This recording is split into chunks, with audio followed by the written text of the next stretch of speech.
Halo semua, perkenalkan nama saya Nicholas Gultom. NIM saya 23014114053 dari Prodi Teknik Perancangan Jalan dan Jembatan kelas 2 TPJJ 2. Di sini saya mau memaparkan materi tentang bandar udara, tentang perencanaan RW, TX, AP, dan perkerasan. Perencanaan RW atau rencana wilayah, TX transaksi, AP analisis perencanaan, dan perkerasan bandar udara adalah proses penting dalam pembangunan infrastruktur yang berkaitan dengan pengelolaan ruang, transportasi, dan perencanaan untuk memastikan bahwa suatu proyek bandar udara berfungsi dengan efisien, aman, dan dengan standar yang berlaku. Yang pertama itu ada perencanaan RW, rencana wilayah. Perencanaan RW berkaitan dengan pengaturan dan penggunaan ruang di sekitar bandar udara atau wilayah yang lebih luas, seperti kawasan pemukiman, industri, dan fasilitas umum lainnya. Kemudian yang kedua itu ada perencanaan TX atau transaksi. Perencanaan transaksi dalam konteks ini berhubungan dengan pengelolaan hubungan ekonomi, pengadaan lahan, atau aspek finansial yang mendukung pembangunan bandara. Terus yang ketiga itu ada perencanaan AP, analisis perencanaan.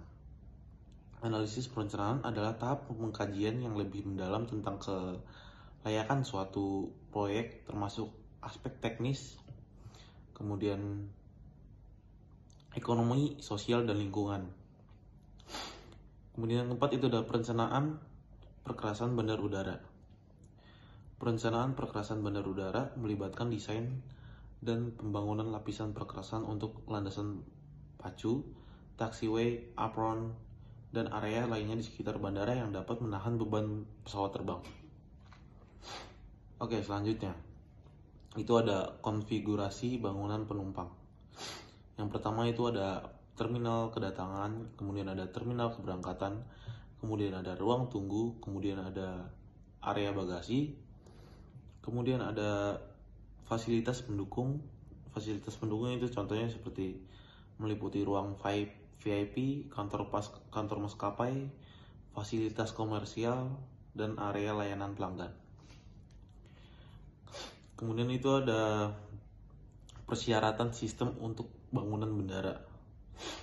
Pertama itu ada keamanan. Kalian semua tahu keamanan itu pasti pemeriksaan penumpang dan barang. Terus ada pemantauan CCTV. Kemudian itu ada transportasi.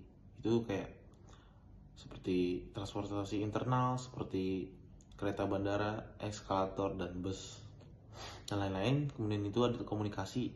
Komunikasi ini sistem informasi penerbangan.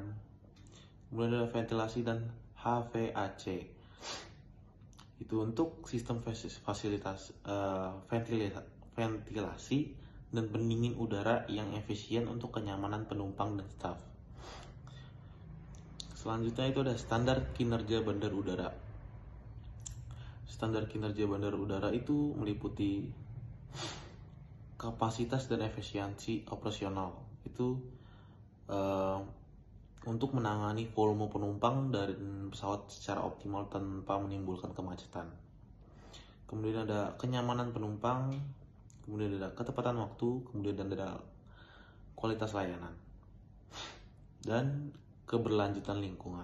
Keberlanjutan lingkungan itu seperti mengimplementasikan praktik ramah lingkungan seperti pengelolaan sampah yang baik, efisiensi energi, dan pengurangan polusi.